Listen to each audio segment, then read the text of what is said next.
Hello everyone, नमस्ते। कैसे हो आप सभी? उम्मीद करती हूँ कि आप सारे फ्रेंड्स बहुत ही ज़्यादा अच्छे होंगे। सुबह 5 बजे का अलार्म लगाती हूँ और उठते उठते 5 हो गया था। फिर फटाफट से ब्रश उस करके फ्रेश होके मैं सीधा आ गई किचन में और उसका टिफ़िन बनाने के लिए।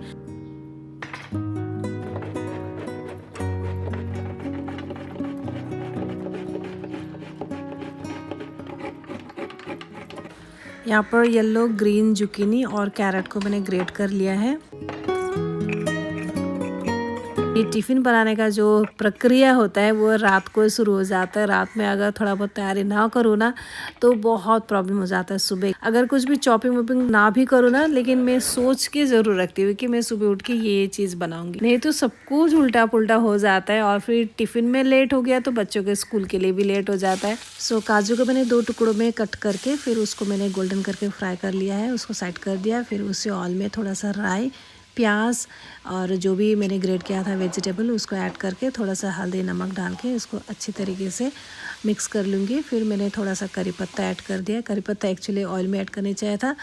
मैंने फ्रांसिस को लाने के लिए बोला, नीचे से तोड़ के लेके आए, तब तक मैंने चढ़ा भी दिया था। कोई बात नहीं, बाद में देने से भी कुछ नहीं होता है। और सूजी दही को मैंने जो सोक करके रखा हुआ था उसमें मैंने थोड़ा सा मिल्क पाउडर भी डाल दिया है, उससे ना टेस्ट एनहांस हो जाता है। और यहाँ पर मैं इडली स्टैंड को घी से कोट कर रही हूँ और सब्ज़ी जो है वो ऑलमोस्ट फ्राई हो चुका है। ऑयल हल्का सा दिखने लगा है, मतलब कि ये रेडी हो गया है। और इस तरफ मैंने डायरेक्टली वो जो बैटर बनाया था सूजी का और दही का, उसमें ये सब्ज़ी सारा मैंने ऐड करके इसको अच्छी तरीके से फेंट लूँगी। और इसके बाद मैं इसमें इनो पाउडर डाल के इसको मैं स्टीम करूँगी।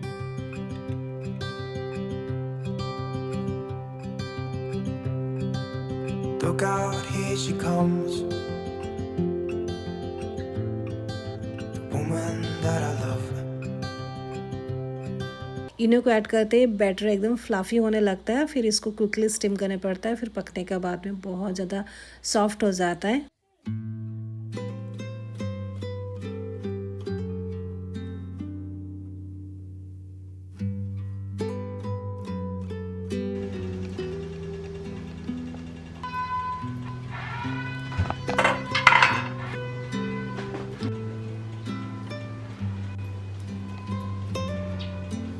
फ्रांसिस का मोबाइल का अलार्म बजते ही एकदम दिल में धक धक होने शुरू करता है। इतना खतरनाक और भयानक है ना उसका टोन। बच्चों को स्कूल भेजने का टाइम में इतना ज़्यादा रस होता है ना, अलार्म बज रहा है इतना खतरनाक आवाज़ वाला, लेकिन तभी भी उसको ऑफ़ करने का टाइम किसी के पास भी नहीं है। मैं यहाँ पर किचन में बिज़ी हूँ और फ्रांसिस बच्चों को तैयार करने में सबसे पहले आरओसी जाएगा। फिर उसका तुरंत बाद 10 मिनट बाद ही प्रत्युष, तो इतना मतलब भाग दौड़ रहता है ना मतलब कभी कभी ऐसा लगता है कि सांस भी लेने का टाइम नहीं है।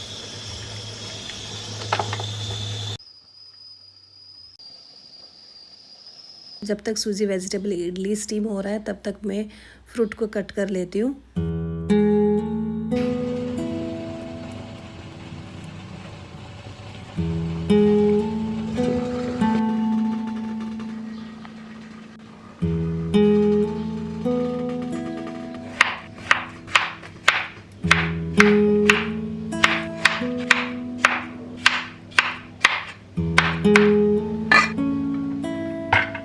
स्टीम होते ही तुरंत अगर मोल्ड से बाहर निकाला ना इडली को तो ये ना फट जाता है, तो इसलिए थोड़ा सा स्टैंड बाय में रख देने पड़ता है। करीब 1-2 मिनट उसको थोड़ा रेस्ट देने पड़ता है, तब इडली ना आराम से निकल आता है। चटनी बनाने की सोच रही थी लेकिन चटनी बनाने का टाइम ही नहीं मिला, तो इसलिए मैंने मेयो और केचप को ऐड करके डिप बना दिया है और साथ में एक मल्टीविटामिन गमीज़।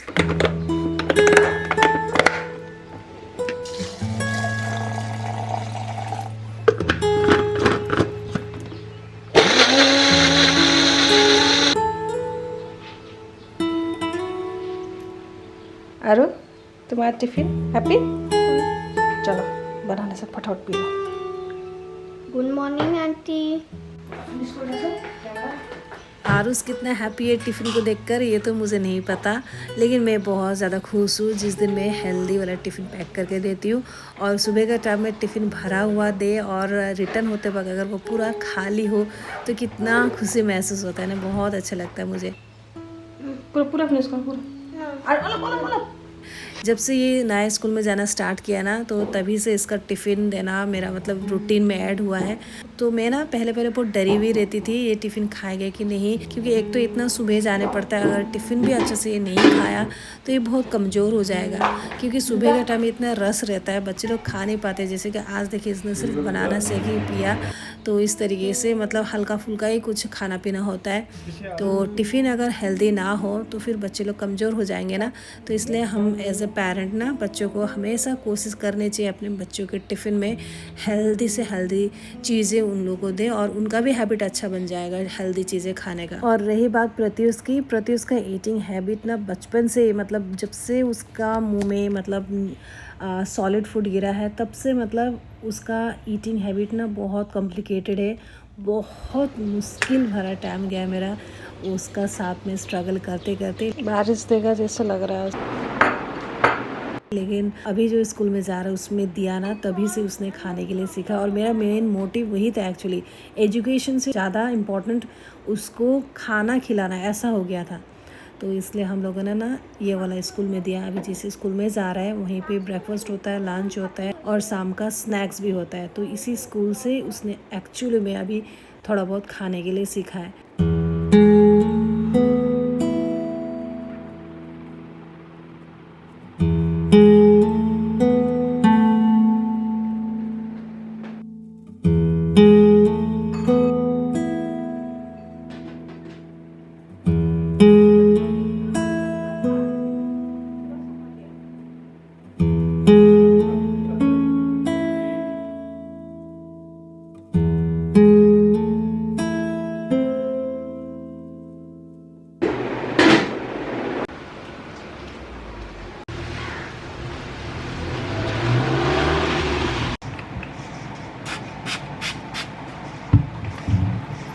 दोनों बच्चे स्कूल के लिए निकल गए हैं और अभी मैं आ गई हूँ आरुषि प्रत्युष के रूम में। आज इन दोनों का कमरा ना अच्छे से मुझे साफ़ करना है, मोस्टली मुझे डस्टिंग ही करना है। और सबसे पहले तो मैंने स्विच बोर्ड से ही स्टार्ट किया।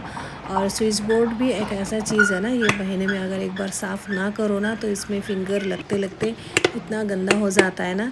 तो एटलीस्ट महीने में एक बार तो रूटीन बना लेनी चाहिए इसको क्लीन करने के लिए। और देखिए क्लीन करते कितना साफ़ हो गया। तो इसी तरीके से इनके कमरे में टोटल 3 है स्विच बोर्ड, तो उसको मैं क्लीन करूँगी। और जो ड्रेसिंग आईना का मिरर है वो भी काफ़ी मतलब डस्ट से भरा हुआ है, तो जितना भी है फटाफट से मैं डस्टिंग कर लूँगी। और इन दोनों के कमरे में मैं ज़्यादा सामान नहीं रखती हूँ।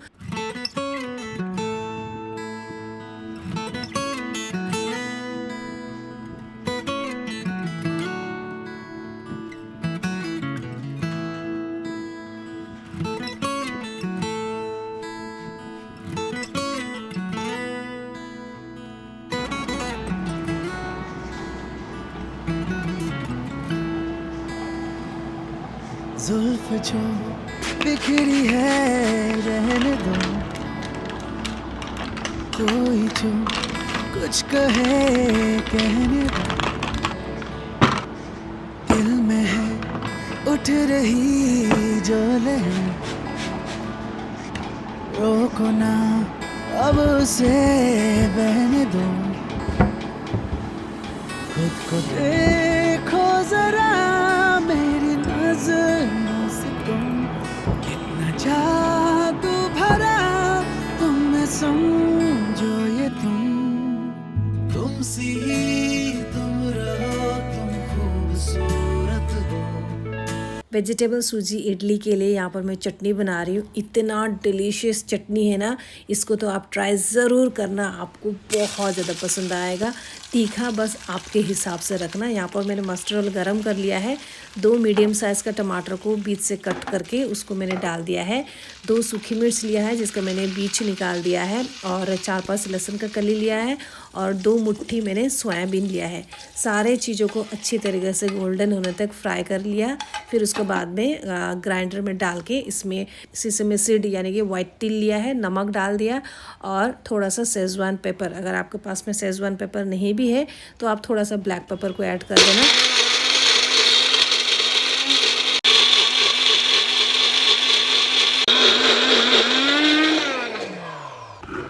इतना टेस्टी चटनी होता है ना। और ये चटनी ना सिर्फ आप इडली डोसा में नहीं, बल्कि बहुत सारे चीज़ों का साथ में खा सकते हैं, बहुत पसंद आएगा आपको। और प्लस ना आप ये मोमो के लिए भी बनाना देखना बहुत पसंद आएगा आपको। स्मेल भी इतना सुंदर आया था, तो इसको मैंने यहाँ पर डिश आउट कर दिया है। इसको हम लोग इडली के साथ में खाएंगे। जो मैंने और उसको टिफ़िन में दिया था ना, वही ज़्यादा करके मैंने बनाया आज।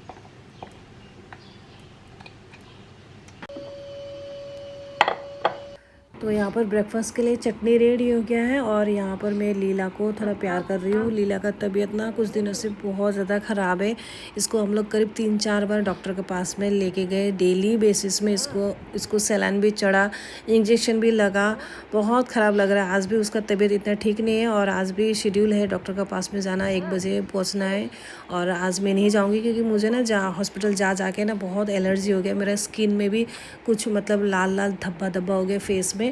मुझे थोड़ा सा मतलब वो आता है ना, बहुत सारे एनिमल्स आते हैं वहाँ पे, तो थोड़ा सा मतलब मुझे एलर्जी टाइप है हॉस्पिटल से, मतलब पेट का हॉस्पिटल से। तो इसलिए आज सिर्फ फ्रांसीसी इसको लेके जा रहे हैं। बहुत तबीयत ख़राब है। अगर आप इस तरीके का कैट रख रहे हो ना, तो प्लीज़ मुझे टिप दीजिएगा। इनका केयर कैसे करते हैं मुझे कुछ भी आइडिया नहीं है। बस मैं गूगल करती हूँ, चैट जीटीपी में बात करती हूँ, तो इस तरीके से मैं कर रही हूँ, लेकिन मुझे कुछ समझ में नहीं आ रहा है। ज़्यादातर मैं इसको खुद का बनाया हुआ खाना देने का कोशिश कर रही हूँ, लेकिन ये कभी खाती है कभी नहीं खाती है। फिर हम लोग बाहर का फूड भी ला के रखे, वो भी खिलाने की कोशिश करते हैं। फिर समझ में नहीं आ रहा है, मेरा खाने से उसको गैस हुआ है ना बाहर का खाने से उसको गैस हुआ है, कुछ भी समझ में नहीं आ रहा है। प्लीज़ अगर कुछ भी टिप है ना बच्चों को, अगर इसका मतलब गैस का बहुत ज़्यादा प्रॉब्लम हो गया है, किस तरीके से कुछ अगर घरेलू उपाय भी है तो प्लीज़ मुझे बताइएगा। मैं आपका एक्सपीरियंस का मैं वेट करूँगी। प्लीज़ मुझे हेल्प चाहिए। इतनी प्यारी है, अभी तो मेरी फैमिली की पूरे ये हिस्सा बन चुकी है। जैसे मेरे लिए आरुष प्रत्युष से लिया भी मेरे लिए वैसे ही है। बहुत प्यार आता है। कल रातों में और प्रत्युष दोनों बहुत रो रहे थे क्योंकि बहुत हालत ख़राब था। इतना हालत ख़राब था ना कि अगर मैं आप लोग को फुटेज दिखाती ना तो आप लोग भी रो पड़ते।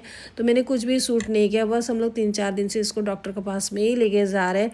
और इतनी डर गई है ना, बार बार इंजेक्शन लेके उसका आवाज़ भी चेंज हो जाता है वहाँ पे पहुँचने से। मतलब बहुत तकलीफ़ से अभी वो गुजर रही है। इसलिए ना मुझे व्लॉग भी मेरा आने में लेट हो रहा है लिया की वजह से, क्योंकि उसका मुझे केयर करना पड़ता है। और उसको काम घर का तो अभी करना ही पड़ेगा ना, ये तो डे टू डे लाइफ का रूटीन है, नहीं करने से तो नहीं होगा। काम करती हूँ, फिर उसके बाद में जब मैं उसको देखती हूँ ना तो मेरा मन एकदम ख़राब हो जाता है। बस उसी के साथ में मैं ऐसे ही पड़ी रहती हूँ। तो इस तरीके से आज का व्लॉग में मैं यहीं पे मैं एंड करती हूँ।